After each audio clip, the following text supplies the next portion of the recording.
Today's topic is a strange case of Britain. Last time हमने unification of Germany and Italy को यहाँ पे देख लिया था।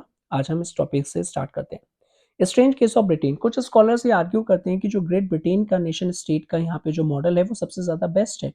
अब क्वेश्चन आता है कि ऐसा क्यों बेस्ट है, बिकॉज अगर हम ब्रिटेन का जो ट्रांसफॉर्मेशन था नेशन स्टेट में देखेंगे तो वो कोई भी एक क्विक रेवोल्यूशन की वजह से नहीं हुआ था या फिर कोई सडन अपहीवल की वजह से नहीं हुआ था। उसको ना काफ़ी ज़्यादा लॉन्ग टाइम लगा था। इसीलिए यहाँ पे ये बोलते हैं कि वो एक लॉन्ग ड्रॉन आउट प्रोसेस है जिसमें काफ़ी लॉन्ग टाइम लगा था। उसके बाद यहाँ पे ब्रिटेन नेशन स्टेट में कन्वर्ट हो पाया था। थोड़ी-सी उसका बैकग्राउंड देखते हैं कि अगर हम 18th सेंचुरी की बात करें तो आपको सबको पता है कि 1701 से 1800 का टाइम पीरियड इस सेंचुरी में आता है। तो इस टाइम पे कोई भी ब्रिटिश नेशन जैसी चीज़ कोई भी एग्ज़िस्ट नहीं करती थी। तो जो प्राइमरी आइडेंटिटीज थी उन पीपल्स की जो ब्रिटिश इसमें रहते थे, इस मतलब क्या होता है, एक आइलैंड या फिर पेनिनसुला। तो यहाँ पे वो एथनिकली डिवाइडेड थे। कुछ लोग इंग्लिश थे, कुछ वेल्स थे, कुछ स्कॉट थे, कुछ आयरिश पीपल्स थे। अब ये सारे जो हैं वो अलग अलग एथनिक ग्रुप हैं जिसकी वजह से इनका कल्चर और पॉलिटिकल ट्रेडिशंस बिल्कुल ही अलग होगा। इनमें से जो इंग्लिश नेशन था वो काफ़ी ज़्यादा ग्रो कर रहा था, बिकॉज़ वो काफ़ी ट्रेड कर रहा था, जिसकी वजह से उसके पास वेल्थ आ रही थी। वेल्थ के साथ-साथ यहाँ पे उसकी इम्पोर्टेंस इंक्रीज़ हो रही थी और पावर आएगी। और साथ ही साथ जब आपके पास ये इकोनॉमिकल पावर आएगी तो आप अपनी पॉलिटिकल पावर को ग्रो कर सकते हो। और यही रीज़न था कि वो slowly and gradually other Nations पे अपना यहाँ पे जो इन्फ्लुएंस था वो इंक्रीज़ कर रहा था, ये जो आइलैंड्स के अदर अदर नेशंस थे। अब देखते हैं यहाँ पे इंग्लिश भी मोनार्की के अंडर में था, लेकिन यहाँ पे इंग्लिश पार्लियामेंट फॉर्म होती है और मोनार्की से वो 1688 में सारी पावर्स ले लेते हैं। यहाँ पे लिखा हुआ है at the end of the protracted conflict. इसका मतलब क्या होता है? एक लॉन्ग कॉन्फ्लिक्ट होता है। यानी इस सेंटेंस का यहाँ पे ये मीन निकलता है कि मोनार्की से लॉन्ग स्ट्रगल के बाद इंग्लिश पार्लियामेंट के पास पावर पहुंच जाती है। अब इंग्लिश पार्लियामेंट जो था यहाँ पे इसलिए इंपॉर्टेंट है क्योंकि इसके थ्रू यहाँ पे नेशन स्टेट फॉर्म होता है, जिसमें इंग्लैंड जो है वो एक एपिसेंटर है और वो यहाँ पे उसके सारी चीज़ें आसपास यहाँ पे होती हैं। तो इस तरीके से यहाँ पे जो केस था वो काफ़ी ज़्यादा यहाँ पे स्ट्रेंज हमको देखने को मिलता है। एक चीज़ और यहाँ पे आपको पढ़नी है, एक्ट ऑफ यूनियन 1707 में ये आया था। अब ये किसके बीच में हुआ था? ये हुआ था इंग्लैंड और स्कॉटलैंड के बीच में। जैसे मैंने आपको बताया था कि जो ईस्ट वाला यहाँ पे जो एरिया है, यहाँ पे इंग्लिश हैं, वेल्श हैं और स्कॉटिश पीपल हैं और आयरिश पीपल हैं, तो इसको स्कॉटलैंड वाला ही एरिया बोलेंगे। तो इंग्लैंड और स्कॉटलैंड के बीच में एक साइन होता है ट्रीटी जिसका नाम था एक्ट ऑफ यूनियन। अब इसमें था क्या? इसकी वजह से यहाँ पे फॉर्मेशन होता है यूनाइटेड किंगडम का, जिसको हम ग्रेट ब्रिटेन के नाम से जानते हैं। और साथ ही साथ यहाँ पे जो इंग्लैंड है वो अपने इन्फ्लुएंस को स्कॉटलैंड तक भी यहाँ पे रीच कर पाता है, बिकॉज इंग्लैंड जो है अब वो एक एपिसेंटर हो गया है, नेशन में कन्वर्ट हो गया है और उसका इकोनॉमिक माइट काफ़ी ज़्यादा है।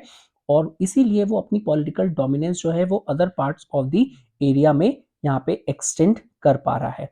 अब ब्रिटिश पार्लियामेंट जो था, अब कौन डोमिनेट करेगा उसको? इंग्लिश मेंबर्स डोमिनेट करेंगे, क्योंकि यहाँ पे जो इंग्लिश पार्लियामेंट थी वही काफी इंपॉर्टेंट रोल प्ले करती है। अब जिसकी वजह से होता क्या है बच्चे, यहाँ पे जो ब्रिटिश आइडेंटिटी की ग्रोथ है काफी ज्यादा हो जाती है।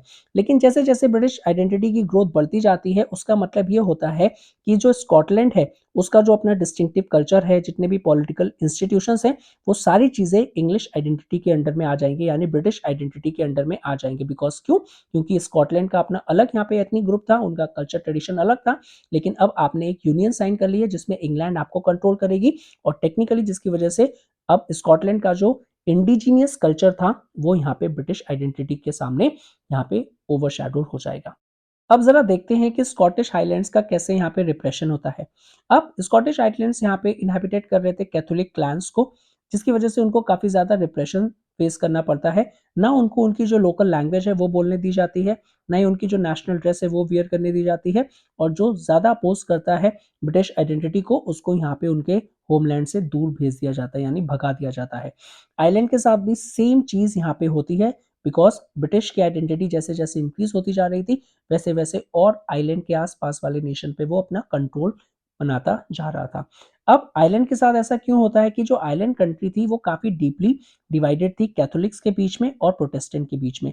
अब आपको अगर प्रोटेस्टेंट का मीन्स यहाँ पे नहीं पता है तो आपने प्रिंट कल्चर में पढ़ रखा होगा प्रोटेस्टेंट मूवमेंट। अगर आपने नहीं पढ़ रखा है तो कोई बात नहीं, हम जब आएंगे प्रिंट कल्चर पे तो हम इसको देख लेंगे। लेकिन आपको सिंपली अभी ये जानना है कि जो प्रोटेस्टेंट रेवोल्यूशन था वहां पे वो चर्च के डोमिनेंस को चैलेंज कर रहे थे यहाँ पे, ठीक है।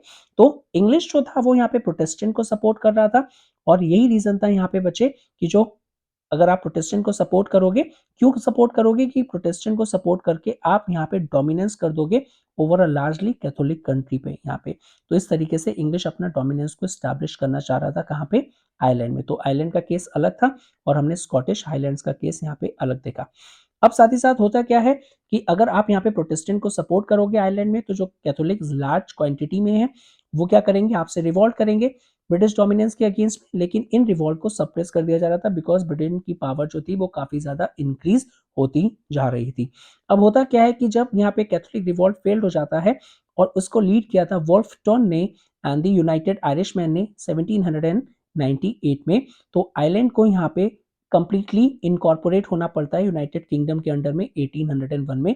तो इस तरीके से यहाँ पे जो हमने नेशन की आइडेंटिटी देखी ब्रिटेन के केस में वो काफी यूनिक है। ठीक है, तो इस तरीके से यहाँ पे ब्रिटिश नेशन फॉर्ज होता है through the propagation of the dominant English culture. जो इंग्लिश कल्चर जो था वो स्लोली एंड ग्रेजुअली यहाँ पे डोमिनेट करता है, पहले अपने आसपास के एरियाज में, फिर और यहाँ पे जो आइलैंड वाली कंट्रीज थी, और इस तरीके से डोमिनेंट इंग्लिश कल्चर की वजह से ब्रिटिश नेशन यहाँ पे फॉर्म होता है। अब ये जो न्यू ब्रिटेन फॉर्म होता है, जो न्यू नेशन फॉर्म होता है, इसकी अपनी कुछ आइडेंटिटी है, यानी कुछ ये सिंबल्स को यूज करेगा, सच एज ब्रिटिश फ्लैग को यूज करेगा जो कि यूनियन जैक के नाम से है, national anthem God save our noble king, the English language जो कि एक्टिवली प्रमोट की जाती है, and older nation survived only as a subordinate partner. पहले वो जो अपने यहाँ पे ऑटोनॉमस थे, यानी वो एरियाज जो आइलैंड का पार्ट थे और वो ऑटोमेटिकली यहाँ पे ऑटोनॉमस तरीके से डिसीजन मेकिंग करते थे, लेकिन अब सारी चीजें ब्रिटेन के अंडर में हो गई हैं। तो या तो आपको मैं कंप्लीटली कंट्रोल कर लूं, नहीं तो आप मुझे एक्सेप्ट करोगे कि आई एम योर मास्टर, तो आप मेरे सबऑर्डिनेट पार्टनर बन जाओगे यहाँ पे। अब आपको अगर और जानना है कि यूनियन विद स्कॉटलैंड एक्ट जो 1706 में आया था क्या क्या चीजें थी, तो मैंने आपको यहाँ पे इसमें डिटेल और एडिशनल इंफॉर्मेशन है। अगर आपका यहाँ पे वर्ल्ड हिस्ट्री से रिलेटेड आपका इंटरेस्ट है तो आप इसको पॉज करके पढ़ सकते हैं। ठीक है, हम चलते हैं अपने नेक्स्ट टॉपिक की तरफ। ये जो लास्ट टॉपिक है हमारा, विजुअलाइजिंग द नेशन, इसमें हम एलेगोरीज की यहाँ पे बात करेंगे। अब ये क्वेश्चन आता है कि एलेगोरी क्या है। एलेगोरी मतलब एक तरीके का एब्स्ट्रैक्ट आइडिया जो एक्चुअल में एग्जिस्ट नहीं करता है। वो कोई भी चीज हो सकती है, हम ग्रीड के लिए कुछ एलेगोरी यूज कर सकते हैं, एनवी के लिए, दुश्मनी के लिए, फ्रीडम के लिए, लिबर्टी के लिए। हम क्या करते हैं कि इनको एक पर्सन या फिर थिंग को एक इमेज दे देते हैं ताकि हम उसको उस सिंबल से या फिर उस इमेज से एक्सप्रेस कर पाए। ठीक है, अब एलिगोरिकल स्टोरी कोई भी है तो उसके टू मीनिंग्स होते हैं, एक तो एक्चुअल में और एक होता है सिंबॉलिक। जैसे स्टैच्यू ऑफ लिबर्टी के बारे में आपको बताया था मैंने यहाँ पे, तो उसके एक हाथ में क्या है, टॉर्च है, टॉर्च ऑफ एनलाइटनमेंट है, जो यहाँ पे लोगों को लॉजिक और रीजन के बारे में सोचना सिखाएगी यहाँ पे। चलिए देखते हैं इसको यहाँ पे क्या है। अब it is easy enough to represent a ruler through the portrait और द स्टैच्यू। अगर मुझे यहाँ पे किसी रूलर का यहाँ पे पोर्ट्रेट करना है तो यहाँ तो मैं उसका पोर्ट्रेट बना दूंगा या फिर स्टैचू बना दूंगा, तो आप उसको इजीली रिजेंबल कर पाओगे ये किसकी स्टैचू है या फिर किसका पोर्ट्रेट है। लेकिन अगर हम बात करेंगे मुझे नेशन का यहाँ पे कोई फेस लाना हो तो क्या चीज होगी, तो इसीलिए यहाँ पे जो आर्टिस्ट थे 18 सेंचुरी में और 19 सेंचुरी में, देखो 18 सेंचुरी की बात करेंगे तो 1701 से 1800 तक टाइम पीरियड आ जाएगा, और 19 सेंचुरी की बात करेंगे तो 1801 से 1900 का टाइम पीरियड आ जाएगा। तो प्लीज इसमें बिल्कुल भी कंफ्यूजन नहीं रखेंगे। सो इस टाइम के आर्टिस्ट ने एक न्यू वे निकाला कि वो यहाँ पे नेशन को पर्सोनिफाई करेंगे। दैट मीन्स कि यहाँ पे जो भी कंट्री है उसको यहाँ पे रिप्रेजेंट करेंगे with the help of the person की एक इमेज से। सो नेशन को यहाँ पे पोर्ट्रे किया जाता था as a female figures. Female figures ही क्यों होती थी, क्योंकि उस टाइम पे जो फीमेल्स थे उनके पास राइट्स कम होते थे, इसीलिए यहाँ पे फीमेल को यूज किया जाता था सिंबॉलिकली वे में। तो यहाँ पे ये मेंशन भी है कि वाई फीमेल को हम चूज करते थे और ये क्या रिप्रेजेंट करती है बच्चे। तो ये देखो मैं आपको 2 marker question as it is ही बता रहा हूँ, जस्ट डायरेक्टली आपसे पूछा जा सकता है। सो फीमेल को इसलिए चूज किया जाता था यहाँ पे बच्चे कि वो पर्सोनिफाई किया जाता था नेशन के लिए, पर इसका मतलब ये नहीं कोई ये भी पर्टिकुलर यहाँ पे विमेन है, रेदर एक एब्स्ट्रैक्ट आइडिया था नेशन का जो कि कॉन्क्रीट फॉर्म में यहाँ पे आएगा। और फीमेल फिगर इसलिए कि उनके पास जो राइट्स थे बहुत ही ज्यादा कम थे, तो वो ये रिप्रेजेंट करने की कोशिश कर रहे थे कि ज्यादा से ज्यादा राइट्स को यहाँ पे ग्रांट किया जा रहा है। So that is why the female figures को हम यहाँ पे एक एलिगोरी ऑफ द नेशन की तरह यहाँ पे यूज करते हैं। ओके, तो सिंपली आपने 3 पॉइंट्स देख लिए और आपको यहाँ पे पता चल गया। अगर आप फ्रेंच रेवोल्यूशन की बात करोगे तो वहां पे भी काफी ज्यादा फीमेल एलिगोरीज आपने पढ़ी होंगी क्लास 9 में फ्रेंच रेवोल्यूशन में, सच एज जो आइडियाज रिप्रेजेंट करती थी liberty, justice and the Republic. अब ये जितने भी आइडियाज थे इनको रिप्रेजेंट किया जाता था किसी स्पेसिफिक ऑब्जेक्ट या सिंबल से, सच एज लिबर्टी को रिलेट किया जाता था रेड कैप से, ब्रोकन चेन से, या फिर जस्टिस को यहाँ पे ब्लाइंड फोल्डेड विमेन से जिसके हाथ में एक पेयर ऑफ पेइंग स्केल्स है। जैसे आपने देखा होगा हमारे यहाँ पे जो लॉ है उसमें भी ये सेम फिगर को दिखाते हैं। ये रिप्रेजेंट करता है कि जो लॉ है वो आँख में यहाँ पे पट्टी बंधा हुआ है, वो सिर्फ़ और सिर्फ़ काम करेगा एविडेंस पे। जिस पार्टी के अगेंस्ट में एविडेंस होंगे वही यहाँ पे कल्प्रिट माना जाएगा यहाँ पे, ठीक है। सिमिलर यहाँ पे फीमेल एल्गोरीज़ को इन्वेंट किया गया था उस टाइम के 18th एंड 19th सेंचुरी के आर्टिस्ट ने, जो नेशन को रिप्रेजेंट करेंगे। इन फ्रांस की अगर हम बात करें तो वो थी क्रिस्टियन मेरिया ने। अब ये एमसीक्यूज में काफ़ी ज़्यादा पूछ लिया जाता है और आपसे यहाँ पे पिक्चर बेस्ड क्वेश्चन में भी डायरेक्टली पूछ लिया जाएगा, तो ये चीज़ भी आपको यहाँ पे पता होनी चाहिए, ठीक है। सो यहाँ पे अगर हम क्रिश्चियन मैरियाना देखें तो एक पॉपुलर क्रिश्चियन नेम है, जो कि यहाँ पे एक अंडरलाइन कर रहा है idea of the people's nation.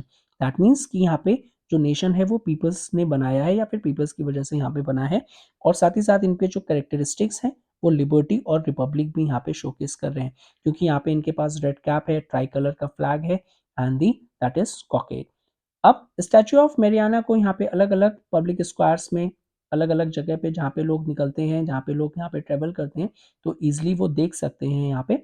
तो एक नेशनल सिंबल ऑफ यूनिटी की तरह इनको यहाँ पे इरेक्ट किया गया और साथ ही साथ यहाँ पे इसको रिलीट किया गया। मेरियाना इमेजेस को नॉट ओनली दिस कि वो स्टैचूज में ही नहीं बल्कि कॉइन्स और स्टैम्प्स में भी यहाँ पे मिंट किया गया, तो ये भी चीज़ काफ़ी इंपॉर्टेंट है। इसी तरीके से जर्मनी में जर्मेनिया थी, जो कि जर्मन नेशन को रिप्रेजेंट कर रही थी एज एन एलिगोरी। इसकी विजुअल रिप्रेजेंटेशन की बात करें तो यहाँ पे एक ये क्राउन पहनी थी जो कि ऑक लीफ से रिलेट करता है। जैसे कि आप देख सकते हो कि इमेज में ये रिलेट करता था हीरोइज्म, दैट मीन्स ब्रेवरी से। एनसीईआरटी में इमेज भी दे रखी है। चलिए एक बॉक्स देख लेते हैं जो कि मैच द कॉलम के लिए यहाँ पे काफ़ी इंपॉर्टेंट है, बिकॉज डायरेक्टली कुछ मीनिंग्स और सिम्बल्स लिख रखे हैं। ब्रोकन चेन का मतलब है फ्रीड होना, that is being freed. Breast plate जिस पे ईगल बनी हुई है, तो ये वाली चीज़ यहाँ पे जो है इसका मतलब है symbol of German empire strength, तो ये डायरेक्टली आपसे एमसीक्यूज में मैच दी कॉलम में पूछ सकते हैं। Crown of the oak leaves अभी हमने पढ़ा था, दैट इज हीरोइज्म। स्वॉर्ड का मतलब है readiness to fight. Olive branch around the sword, willingness to make peace. और black red and the gold tricolour flag का मतलब है liberal nationalist in the 1848, ban by the dukes of the German states. Rays of the rising sun, that is beginning of the new era. तो जो इस तरीके से यहाँ पे चीज़ें आ रही हैं, तो ये आपको सारी चीज़ यहाँ पे दे रखी है, तो एग्जैक्टली आपको ये इमेज देके पूछ सकते हैं। बिकॉज अगर आपने क्लास 10 का सीबीएसई का इशू किया हुआ सैम्पल पेपर देखा होगा तो उसमें पिक्चर बेस्ड क्वेश्चन भी काफ़ी ज़्यादा पूछे जाते हैं, तो आपको ये चीज़ भी पता होनी चाहिए। एक इमेज और है उसको देख लेते हैं यहाँ पे, that is the fallen Germania, जो कि यूएस हुबर ने बनाया 1850 में, तो ये भी चीज़ मेंशन थी यहाँ पे। एक अगेन ये चीज़ भी मेंशन है जर्मेनिया का, अगेन गार्डिंग द राइन। तो ये सारी इमेजेस जो हैं आपको पता होनी चाहिए किससे रिलेट करते हैं, तो डायरेक्टली आपको 1 मार्कर एमसीक्यूज में इसको हेल्प मिलेगा।